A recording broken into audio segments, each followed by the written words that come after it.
আজকে আমরা চলে এসেছি করিমপুরে আমাদের সঙ্গে রয়েছে বিলাস বিশ্বাস মহাশয়। উনি আমাদের ছোট্ট একটা বিড়াল দেখতে পাচ্ছেন প্রত্যেকে।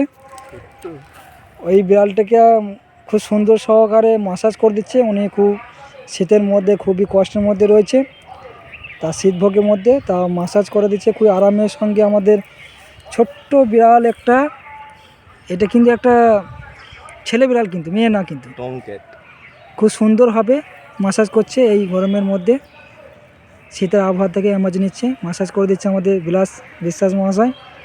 ওনাকে অসংখ্য অসংখ্য ধন্যবাদ জানাই। প্রত্যেকে এই ম্যাসাজটি দেখুন এবং বিড়ালটি যে প্রকৃতির মধ্যে যে কী সুন্দরভাবে তাদের যে প্রকৃতির যে সৌন্দর্য সেটা উপভোগ করছে। পরবর্তীতে এরকমভাবে আমাদের বিলাস বিশ্বাস মহাশয় এই বিড়ালটিকে খুব সুন্দরভাবে ম্যাসাজ করছে। উনি খুবই সুন্দর, এমন একটা সুন্দরভাবে ম্যাসাজটা নিচ্ছে কি বলবো, এটা বলার বিষয়, মানে খুব আশ্চর্যের বিষয় যে বিড়াল এইভাবে আদর বা অ্যাকচুয়ালি বলতে গেলে যে ম্যাসাজ নিচ্ছে শীতের আবহাওয়াতে এমার্জে এই সুন্দর আবহাওয়ার মধ্যে খুব সুন্দরভাবে রোদ নিচ্ছে আমাদের বিড়ালটিকে দেখতে খুবই সুন্দর। এরকম ম্যাসাজ নেয় এটা একটা ভাববার বিষয় বলি, যে